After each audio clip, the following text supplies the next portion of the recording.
행복하십니까? 네.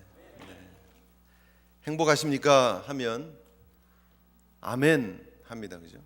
아멘 해놓고 나서 내가 진짜 행복한가 생각하면 생각 좀 해보면 행복의 조건을 찾아보면 아닌 것 같기도 한데 우리 목사님 왜 시작하면서 항상 행복합니까? 라고 질문하지? 라고 하는 그런 생각을 합니다. 생각해보면 행복하지 않은 경우들이 우리의 삶에 많다라는 것을 생각합니다. 생각해보면 생각이 납니다. 근데 문제는 어디에 있느냐 하면 내가 행복하다고 생각을 할 때 나 행복하지라고 하고 정의하고 가면 되는데 생각하면서 내가 행복하지 않다라고 느끼는 조건들을 잘 생각해보면 나를 불행하게 하는 그런 이유들이 정당하다고 느끼기 때문이죠. 내가 이런 상태에서는 행복하지 못한 게 맞는데 내가 왜 행복하다고 느끼지? 다른 사람들보다 더 건강한 것도 아니고 다른 사람들보다 더 성공한 것도 아니고 다른 사람들보다 더 누리는 것도 아니고 더 가진 것도 아닌데 그래 맞아 생각해보면 난 그렇게 행복한 사람은 아니야 라고 생각하기가 쉽습니다. 시간이 많이 있고 여러분 생각들이 이곳저곳을 왔다 갔다 하는 그런 시간들이 있죠. 그죠? 조금 여유가 있어서 휴 하고 앉아서 생각 좀 해보면 그 가운데서요 생각하면서 난 정말 행복한 사람이야, 난 정말 복된 사람이야 라고 생각하면서 자신의 삶에 감사로 충만한 사람들보다는 내가 왜 이렇게 살지? 내가 어쩌다가 미국까지 와서 내가 하루하루 이렇게 살지? 라고 하면서 자조적이고 한숨 섞인 모습으로 자신의 삶에 불만족이 튀어나오는 경우들이 더 많죠. 솔직히. 근데 문제는 어디 있느냐? 결국은 그런 생각들이 다 내 생각이라는 거예요. 그런 생각들이 내 기준이라는 거예요.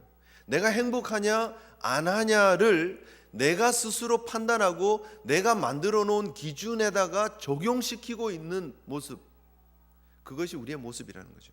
그것 때문에 정말 하나님이 주시는 진정한 행복의 의미를 발견하지 못하고 아직도 한숨 짓기도 하고 아직도 어깨에 힘이 빠지고 고개를 숙이고 낙심하고 있는 모습들이 성도들 가운데 있다라는 것입니다. 오늘 우리가 거기에 대한 정의를 좀 해야 됩니다. 오늘 거기에 대해서 싹 한번 우리의 마음을 정리하고 다시 한번 말씀으로 그 부분에 대해서 새롭게 정의를 할 필요가 있다라는 것이죠. 여러분 이민자로 살면서 여러분의 삶을 보면서 생각했던 그 모든 것들이 우리 기준에 보면 맞는 얘기지만 그러나 엄밀히 말하면 그것이 하나님의 기준에 보면 맞는 얘기가 아닐 수 있다는 거예요. 오늘 본문을 보십시오. 오늘 본문을 보면 여러분이 10절부터 20절까지 내용을 읽으면서 아브라함의 정말 부끄러운 모습들을 봅니다. 하나님께서 분명히 아브라함을 축복하겠다고 불렀는데 그 이름을 창대하게 하겠다고 불렀는데 그 후손들을 그 민족으로 삼고 정말 나중에 나타나는 표현으로 보면 하늘의 별과 같이 바다의 모래같이 많게 하겠다, 축복하셨습니다. 너를 통해서 복을 누릴 것이다. 너를 축복하는 사람이 복을 받고 너를 저주하는 사람이 저주받을 것이다. 하나님께서 그 아브라함에게 엄청난 복을 주셨습니다. 그래서 우리가 아브라함 인생을 정말 축복의 인생이다. 정말 그가 갈대아 우르를 떠났고 하란을 떠났지만 떠날 이유가 충분했어. 떠난 게 잘 된 거야. 분명히 아브라함이 자기의 가족들, 친척들, 친구들, 편안한 삶 다 버리고 출발했지만 그래도 그것은 괜찮은 거야. It's worth it. 그죠? 이 정도면 괜찮아. 이 정도면 투자할 만해. 왜냐하면 복 받았기 때문에. 그런데 오늘 본문을 보면 아브라함이 그렇게 모든 것을 버려두고 출발했지만 복 받았다라고 보기 어려운 상황이 이어지고 있다는 거죠. 분명히 하나님께서 그를 축복하셨고 그를 우르에서 불러내셨고 하란에서 불러내셨으면 하나님이 그렇게 하셨으면 대책이 있으셔야지 어떻게 이럴 수 있느냐는 거죠. 12장 우리 1절 다시 한번 보시겠습니다. 1절 한번 보십시오. 하나님께서 아브라함에게 주신 약속, 하나님이 아브라함에게 주신 명령은 이것이었습니다. 1절 같이 한번 읽겠습니다. 시작. 여호와께서 아브라함에게 이르시되 너는 너의 고향과 친척과 아버지의 집을 떠나 내가 내게 보여줄 땅으로 가라. 어디로 가라고요? 내가 내게 보여줄 땅으로 가라 그랬어요. 그 땅으로 가라 그래서 그 땅으로 왔어요. 그 땅으로 왔으면 아브라함 생각에 하나님이 이 땅으로 가라 그랬으니까, 하나님이 가라고 하는 땅으로 왔으니까 이제는 만사 형통일 거야, 다 잘 될 거야, 그렇게 생각했을 거 아니에요. 그런데 와서 보니까 가나안 사람들이 그렇게 호락호락하지 않아요. 만만하지 않아요. 자기를 환영하는 눈빛이 아니에요. 자기가 정착하고 뿌리를 내릴 만한 땅이 아니에요. 그래서 우리가 12장 1절부터 9절까지의 내용을 보면 아브라함이 가나안 땅에 마침내 왔는데 계속해서 어디로 갔다고요? 남방으로 내려갔다라고 표현하고 있습니다. 남방으로 내려갈 수밖에 없는 상황이 이어지고 있는 거죠. 사실은 아브라함의 입장에서 보면 되게 섭섭한 거죠. 하나님, 저를 가나안으로 불러주셨으면 가나안 땅 섹션을 딱 정해주고 구역을 딱 나눠줘서 여기가 네가 거할 땅이다, 봤지? 저기 주변의 땅에 비해서는 여기가 제일 좋은 땅이야, 여기가 강남 노른자위야, 뭐 이렇게 돼야 되잖아요. 하나님이 보내주신 땅인데 괜찮아야 되잖아요. 그런데 왔는데 사람들이 다 눈빛이 좋지 않아요. 우물물에서 물 좀 길어서 짐승들 목 좀 축이려고 그러면 늘 눈치 봐야 돼요. 새벽같이 일어나서 사람들이 일어나기 전에 물을 떠와서 목을 축여야 돼요. 이래서는 안 되겠구나, 더 좋은 땅이 있겠지 하고 내려갔는데 내려가는 것이 하나님 뜻인 것 같았어요. 하나님 그렇게 인도하셨어요. 그래서 그곳에서 제단도 쌓았어요. 그런데 보니까 상황은 점점 안 좋아지는 거예요. 사실은요, 여러분, 가나안으로 이렇게 처음 들어와서 딱 봤던 그 땅이 제일 좋은 땅이에요. 사실은 가나안 그 북쪽에 있는 땅들이요, 제일 좋은 땅들이에요. 사실 해변 쪽에 가면 두로와 시돈 지역이 있습니다. 백향목이 쫙쫙 자라는 좋은 땅입니다. 갈릴리 지역 호수를 근처로 해서 푸르른 땅입니다. 괜찮아요. 그런데 오히려 그곳에 머물지 못하게 하나님께서 하셨다라는 거예요. 가이사랴 빌립보 근처 이렇게 갈릴리 호수가 있으면 북쪽으로 헐몬산 근처로 해서 그쪽에 골란 지역은 가보면요, 정말 푸르릅니다. 강원도 대관령 같은 그런 느낌이에요. 푸르르고요, 살기 좋고요, 온도도 좋고 그냥 코가 뻥 뚫립니다. 지나가면서 보면 그 골란 지역의 소들은요, 살이 얼마나 정말 많이 쪘는지 몰라요. 그 풀 뜯어 먹어가지고요, 지나가면서 이렇게 쫙 보면 소떼들이 이렇게 있는데 소들이 살이 막 얼마나 쪄 올라 있는지 몰라요. 그래서 지나가면서 이곳의 스테이크 진짜 맛있겠다 그러면서 지나갔는데요, 정말 살이 잘 올랐어요. 방목하잖아요. 얼마나 괜찮은 땅인지 몰라요. 그 골란 지역이나 갈릴리 지역이나 아니면 두로와 시돈 쪽으로 이렇게 하나님이 그쪽에 머물게 했었으면 오히려 괜찮은 땅이에요. 그런데 거기에서 밑으로 내려오게 하는 거예요. 실로를 거쳐서, 베델을 거쳐서, 예루살렘을 거쳐서 헤브론으로 내려오고 더 밑으로 남방 네겝 지역까지 내려온 거예요. 지금 계속해서 내려가는데 점점 환경은 점점 나빠지는 거예요. 점점 풀은 없어지고요, 초지가 아니에요. 점점 시즌에 따라서 이게 풀이 조금 올라오기는 하는데요, 금방 말라버립니다. 그래서 다윗이 형들 찾아서 도단까지 올라가죠. 북쪽으로 가야 풀이 있는 거예요. 내려오면 마른 땅이에요. 그런데 하나님이 아브라함을 부르셔서 약속의 땅 축복의 땅으로 불러놓고 북쪽에서 밑으로 자꾸 내려가게 하시는 거예요. 도대체 이건 뭐냐는 거죠. 그래도 아브라함은 하나님이 약속의 땅으로 보내셨으니까 대책이 있으시겠지, 하나님이 내 인생을 책임져 주시겠지 하고 내려왔어요. 남방까지 왔어요. 그런데 급기야는 이 남방에서 어떤 일이 벌어집니까? 기근이 드는 거죠. 기근이라고 말할 정도로 짐승들 풀먹을 풀조차 없을 정도로, 대책이 없을 정도로 완전히 말랐습니다. 완전히 흉년입니다. 그곳은 정말 한번 흉년이 들면은요, 대책이 없는 지역이에요. 먹고 살 수가 없는 지역이에요. 완전히 황토빛, 그냥 대지가 완전히 말라버린 사막같이 변해버리는 그런 땅입니다. 그곳에서 아브라함이 느꼈을 마음을 한번 우리가 생각해 보자는 거죠. 어떻게 보면 우리가 지금 오늘 느끼고 있는, 우리가 하나님 앞에서 원망하고 있는 그런 모습과 비슷할 수 있습니다. 왜 우리가 예수 믿기로 결심했는데, 왜 우리가 하나님 따르기로 결심했는데, 왜 우리가 하나님이 원하시는 길로 간다라고 생각하고 잘 가고 있는데 왜 우리의 삶에 어려움들이 계속해서 다가올까? 왜 하나님께서 좋은 땅, 비옥한 땅으로 가게 하시고 거기서 염려 없이 정말 배 두드리면서 편안하게 살게 하시지 왜 이렇게 힘들고 어려운 여정을 걷게 하실까?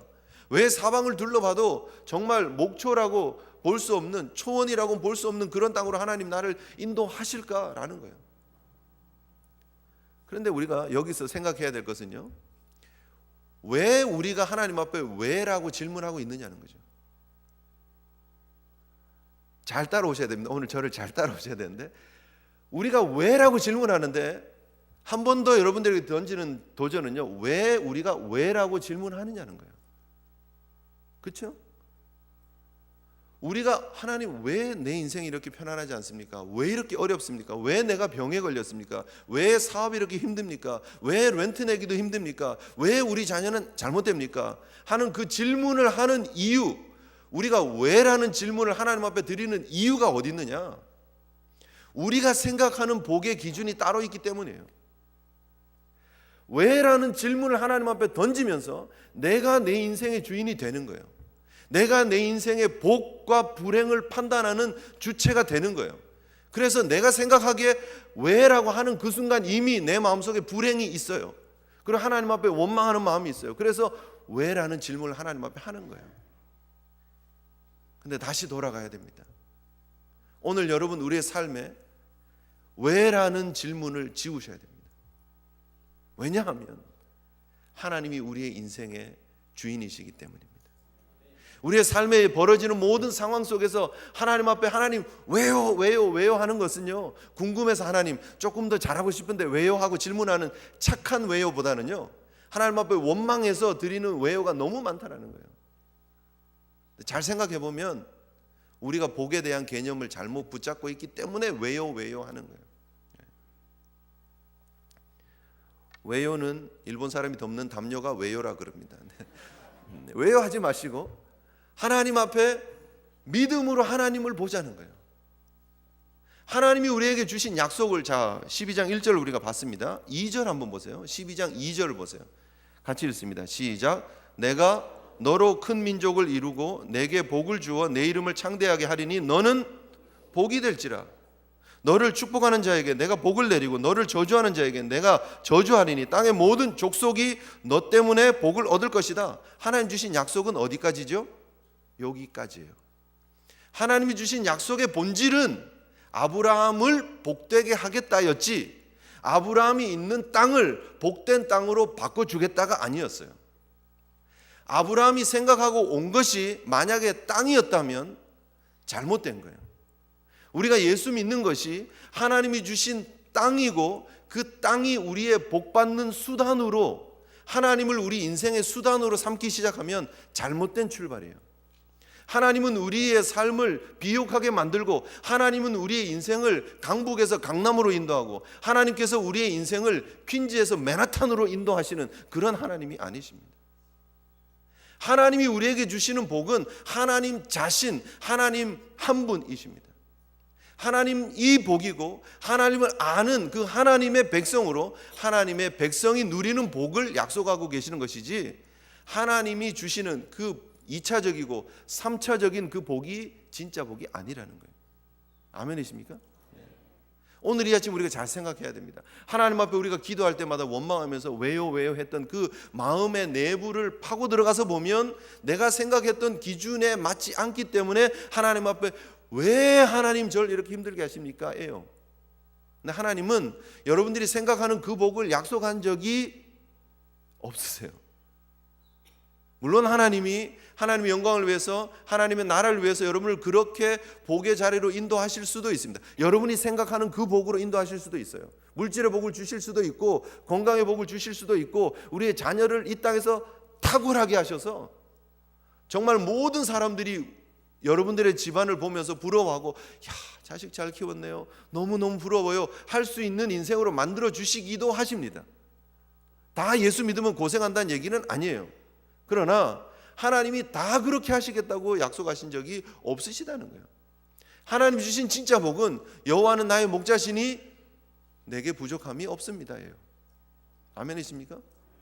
하나님이 내 목자가 되신다는 약속하셨지, 하나님이 목자가 되셔서 1년 365일 아니 5년 10년 먹을 것 대책 없이 살아도 하나님이 다 책임져 주시겠다 하는 그런 약속이 절대 아니셨다라는 거예요. 여러분, 이번 금주에 저희가 제일 만나를 통해서 받은 말씀 중에 참 저에게 도전이 되었던 말씀이 있습니다. 시편 16편 2절의 말씀인데 제가 읽어드리겠습니다. 시편 16편 2절에 내가 여호와께 아뢰되 주는 나의 주님이시오니 주밖에 나의 복이 없다 하였나이다.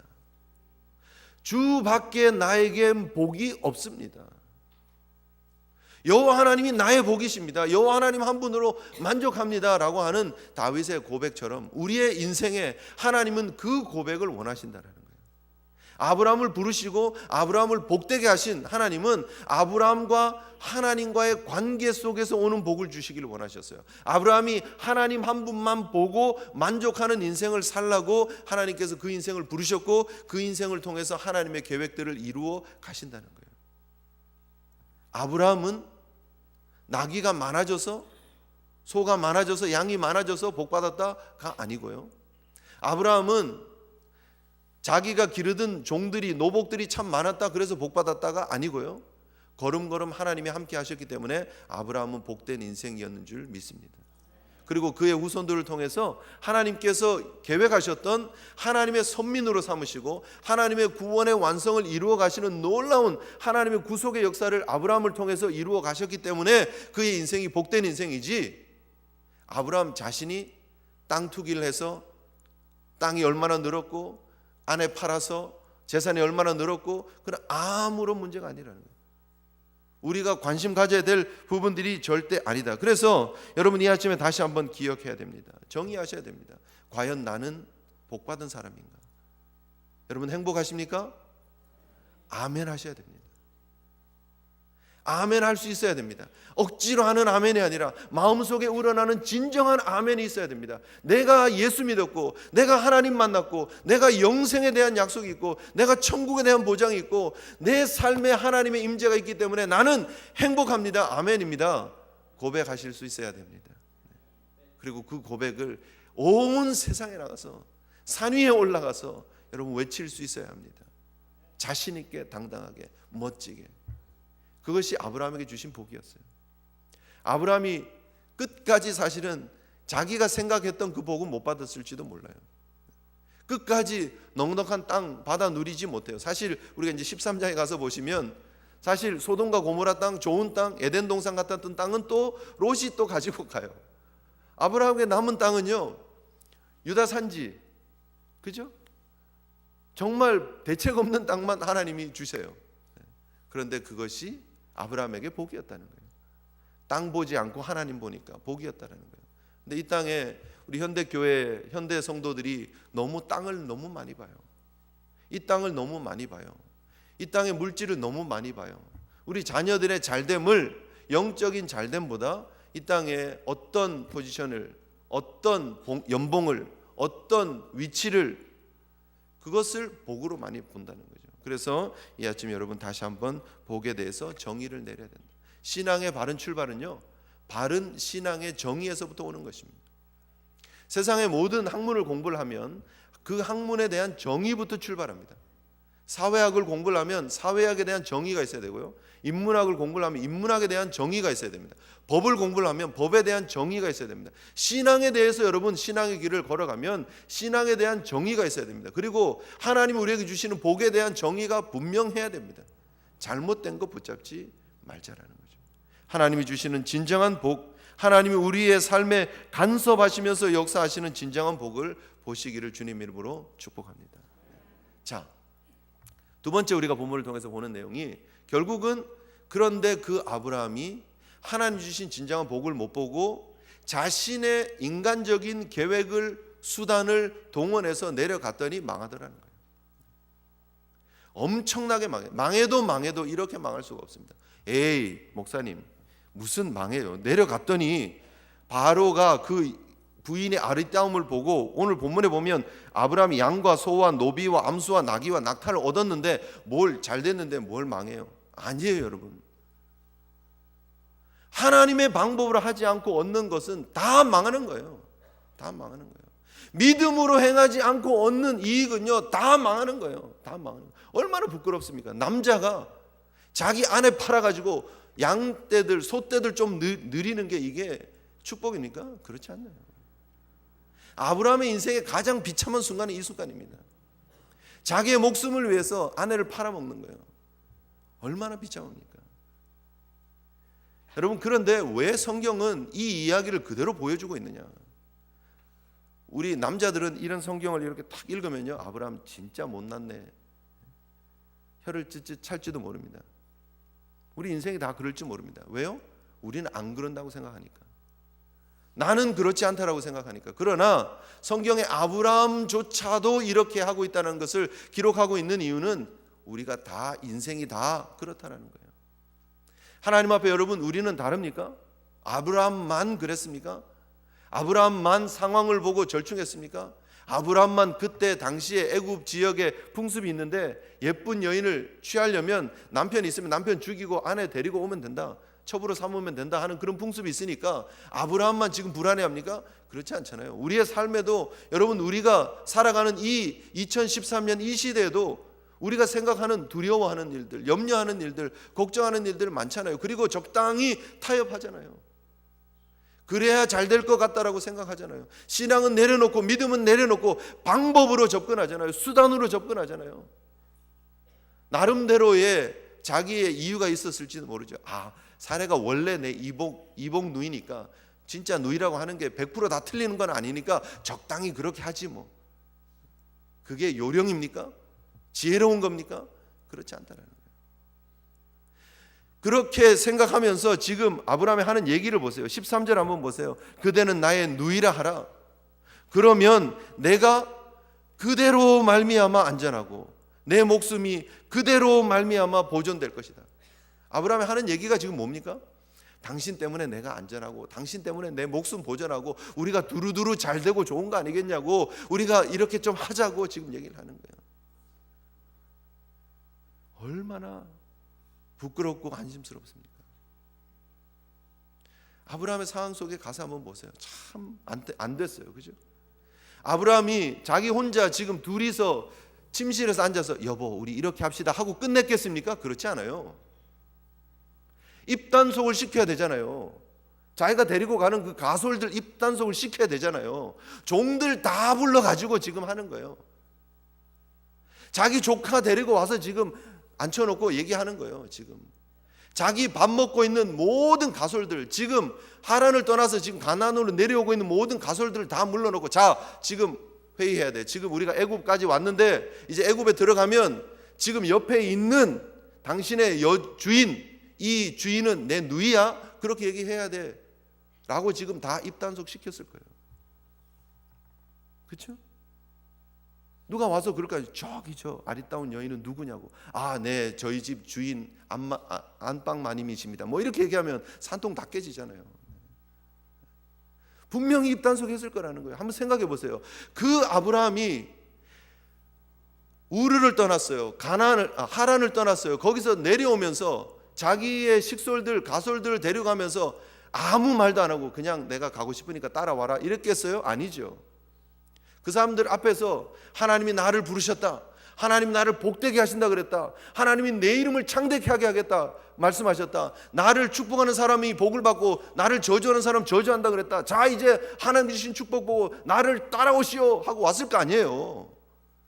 그 말씀 붙잡고 왔을 거 아니에요. 모든 사람들 앞에 당당하게 믿음을 드러냈던 그 아브라함이 모든 사람들 앞에 수치스럽게 이 나의 부인을 누이라고 얘기를 해달라고 빌었을 거 아니에요. 자 여러분 얼마나 부끄러운 상황이에요. 그런데 이것이 남의 얘기가 아니라는 거예요. 이것이 어느 날은 예수 잘 믿는 사람처럼 큰 소리 치는 우리였다가 어느 날은 내 삶의 작은 이유들, 내 삶의 작은 이익들, 내 삶의 평안함들 위해서 하나님을 팔고 예수를 팔고 신앙을 팔고 적당히 타협하고 모든 사람들 앞에서 예수 안 믿는 척, 예수 안 믿어도 복 받는 척, 내가 생각하는 이 지혜로, 내가 생각하는 이 머리로 돈 잘 벌 수 있는 것처럼 착각하면서 큰 소리 치는 내 모습하고 뭐가 다르냐는 거예요. 그죠? 뭐로 가도 서울만 가면 돼요. 남에게 피해를 줘도 사업만 성공하면 되고, 어떤 방법을 통해서라도 성적만 A 받으면 되고, 세상의 원리, 세상의 논리하고 똑같이 우리의 삶을 적용하고 있지는 않느냐는 거예요. 그 아브라함이 나의 모습이라는 거예요. 그 아브라함이 나의 모습이라는 거예요. 하나님 앞에 우리 자신을 돌아보아야 됩니다. 아브라함을 부르신 하나님은 아브라함이 훌륭해서, 아브라함이 뛰어나서, 아브라함이 멋져서 한번 부르면 배신하지 않을 사람 같아서 하나님이 아브라함을 부른 것이 아니라 하나님의 전적인 은혜였다라는 거예요. 우리를 부르신 하나님도 마찬가지입니다. 우리의 삶의 모든 것이 완벽해서 우리가 100점 인생을 살아갈 수 있을 것 같아서 하나님 우리를 부른 것이 아니라 전적인 하나님의 은혜였음을 믿으시기를 바랍니다. 은혜로, 믿음으로 말미암아 구원을 얻었다라는 거예요. 이것이 우리에게서 난 것이 아닙니다. 하나님의 선물이다. 이 아침에 여러분 다시 한번 기억하셔야 됩니다. 이스라엘 백성들이 출애굽하고요, 약속의 땅 가나안을 향해 가면서 이 말씀을 받았습니다. 그들이 이 말씀을 받으면서 다시 가나안으로 들어가면서 그들이 받았을 충격을 한번 생각해 보세요. 하나님께서 우리 아브라함을, 선조를 이렇게 부르셨는데 그 아브라함조차도 믿음으로 살지 못했구나. 아, 우리가 믿음 붙잡고 살아야 되겠다. 도전하는 거 아니에요? 오늘 우리가 다시 한번 이 아침에 하나님 앞에 도전해야 됩니다. 하나님이 우리에게 주시는 진정한 축복이 어디에 있느냐 하는 거예요. 세상의 모든 사람들, 의인은 하나도 없습니다. 모두가 다 치우쳐 무익하고 선을 행하는 사람이 하나도 없다. 로마서 3장 12절에 말씀하십니다. 은혜밖에는 아니다. 이 아침에 다시 한번 여러분 하나님의 은혜로 살기를 원합니다. 하나님 우리의 인생에, 나의 인생에 베풀어 주신 그 하나님의 은혜 붙잡고 믿음으로 끝까지 전진하게 하여 주시옵소서. 환경, 풍습, 상황, 내 머리 의지하지 않고 다 내려놓고 주의 말씀, 주의 약속 붙잡고 살겠습니다. 다짐하시는 저와 여러분 되었으면 좋겠습니다. 그 아내 때문에 사는 게 아니에요. 그대로 인하여 내가 보존되고 그대로 인하여 내가 사는 게 아니에요. 아브라함이 진짜 보여주어야 했을 믿음의 모습은 무엇입니까? 여러분 잘 생각해 보세요. 아브라함이 자기 혼자 짐 싸서 내려갔겠습니까? 그렇지 않죠. 네겝 지역, 남방 지역에 사는 사람들은요, 완전히 흉년이 오면 짐 정리해서, 그 사람들은 다 텐트 치고 사는 사람들이에요. 그 사람들 정리해가지고요 다 애굽으로 내려가요. 그러니까 자기도 짐 싸서 같이 따라 내려가는 거예요. 그 사람들이 그러하니까 자기도 따라 내려가는 거예요.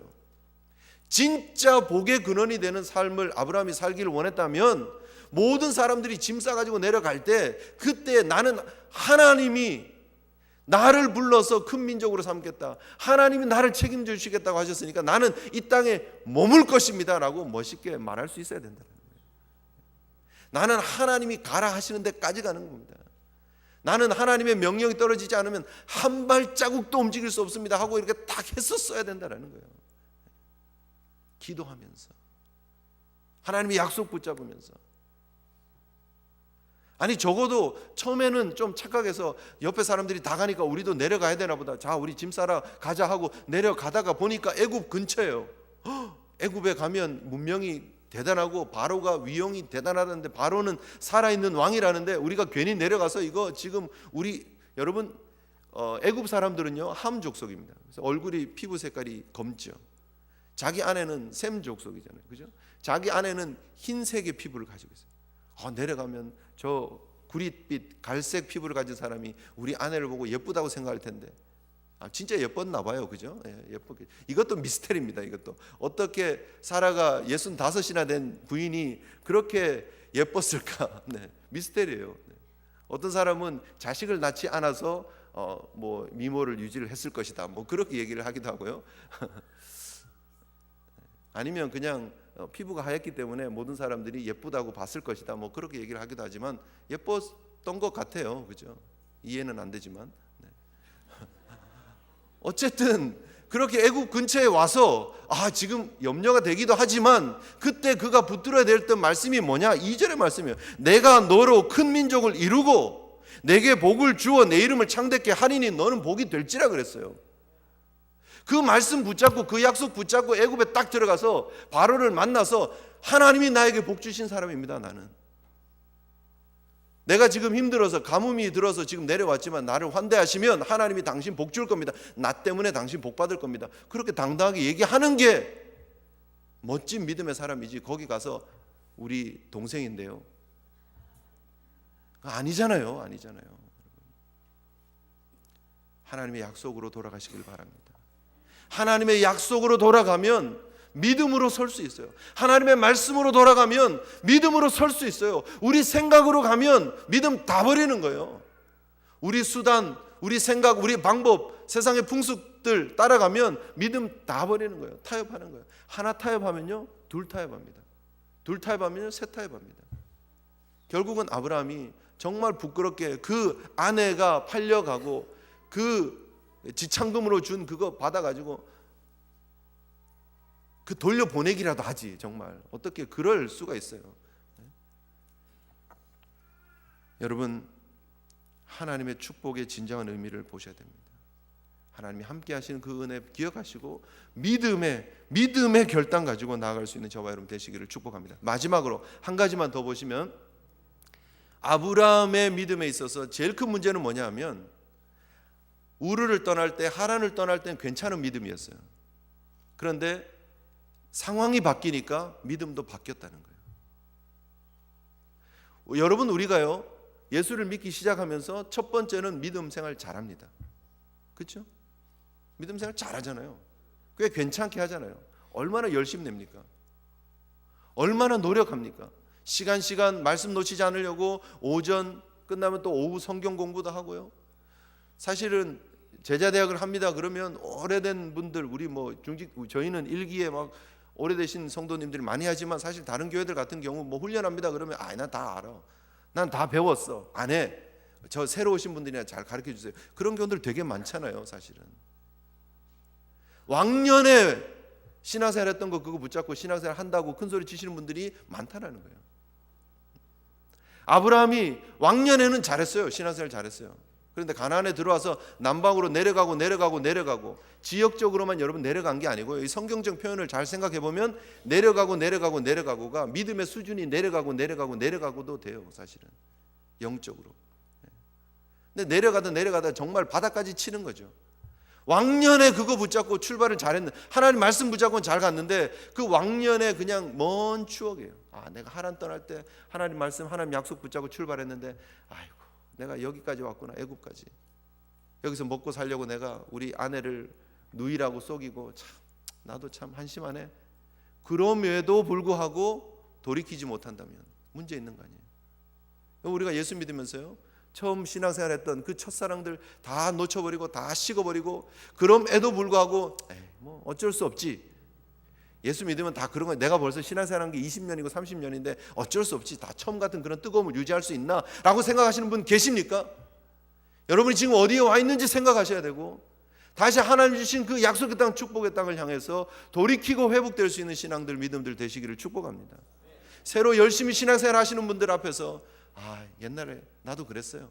열심히 한번 해보세요. 그따위 얘기하지 마시고 그 열심들 보면서 나도 그랬었는데 하나님 돌이켜 주십시오. 하나님 열심 회복하게 해주십시오. 나도 그 열심 가지고 끝까지 달려가게 해주십시오. 그런 믿음의 결단들이 있기를 주님의 이름으로 축복합니다.